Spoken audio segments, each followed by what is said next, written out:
So what exactly is it? How do you do what happens if someone ultimately does get a Neuralink installed? What will take place? Well, for version 1 of the device, it would be basically implanted in your skull. So, but it would be flush with your skull. So you basically take out a chunk of skull, put the Neuralink device in there.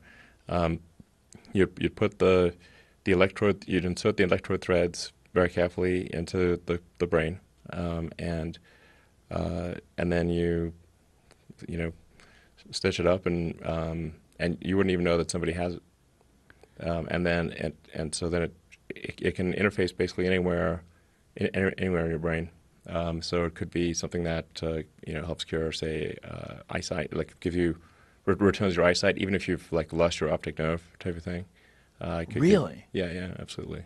Hearing, obviously. I mean, pretty much anything that it could, in principle, fix almost anything that is wrong with the brain, and it could restore limb functionality. So if you've got interface into the motor cortex, and then an implant that's that's like a microcontroller in your muscle groups, you could then create a sort of a neural shunt that restores somebody who's a quadriplegic to full functionality, like they can walk around, be normal.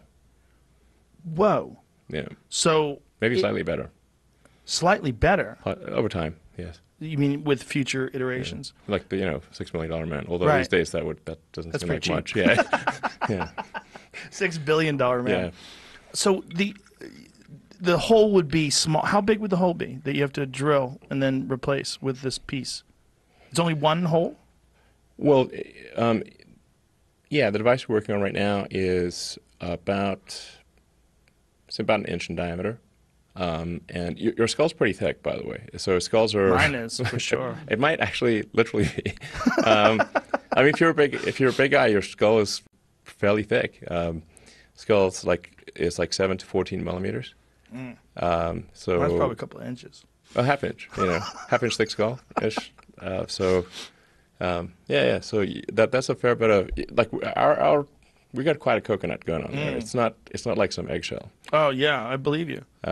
So you basically implant the device. And so it would be like a 1 inch square, or 1 inch in diameter. Yeah, so an inch circle, like a circular.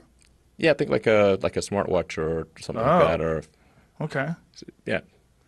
Okay, so you take this 1 inch diameter, like ice fishing, right? You ever go ice fishing? No, but I'd like to. It's great. Yeah. It's really fun. Yeah. So you basically take an auger and you drill through the surface of the ice. Yeah. And you create a small hole, and you can dunk your line in there. So this is like that. You're ice fishing on the top of your skull, and then you cork it. Yeah, and you replace that, say, 1 inch diameter piece of skull with this Neuralink device, and that has a battery and a Bluetooth and a inductive charger, and then you also got to insert the electrodes.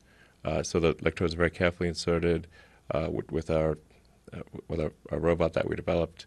It's very carefully putting in the electrodes and avoiding any veins or arteries. So it doesn't create trauma. So through this 1 inch diameter device, electrodes be inserted, and they will find their way, like tiny wires, basically. Tiny wires. Tiny wires. And they'll find their way to specific areas of the brain to stimulate? No, you literally put them where they're supposed to go. Oh, okay. Yeah, you insert. How long will these wires be? I mean, they usually go in, like, depending on where it is, like 2 or 3 millimeters. So they just find the spots. Yeah. Wow. And then, then you put the device in, and that gets that replaces the little piece of skull that was taken out, and then you stitch up the hole, and you just have a little scar, and that's it. Will this be replaceable or reversible? Yes. Like if someone can't take it anymore? Yeah, I'm too smart. I can't take it. Yeah, you can totally take it out. And what is the, besides restoring limb function and eyesight and hearing, which are all amazing, is there any cognitive benefits that you anticipate from something like this? Yeah, I mean, you could for sure. I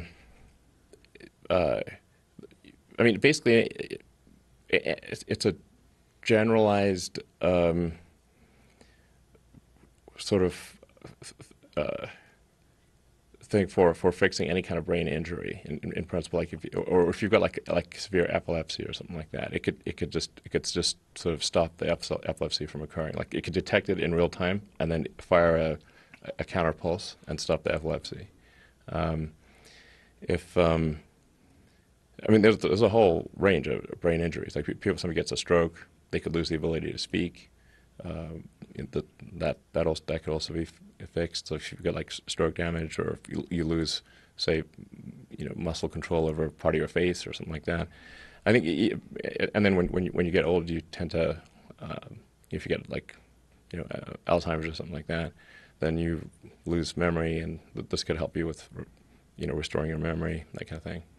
Restoring memory. And what is happening that's allowing it to do that? Like the wires, these small wires, Yeah. are stimulating these areas of the brain, and then is it that the areas of the brain are they're losing some sort of electrical force? Like what is happening? Yeah. Yeah. So it's like think of it as like a bunch of circuits, and there's some like circuits that are broken, and we can like fix those circuits. It's a substitute for those circuits. And so a specific frequency will go through this. Yeah, it's just Specific in that is the process figuring out how much or how little has to be, how much these areas of the brain have to be juiced up. Yeah, I mean, there's still a lot of work to do. So when I say, we've got a shot at probably putting it in a person in, within a year, I think that's exactly what I mean. I think we have a chance of putting in someone and having them be healthy and restoring some functionality that they've lost.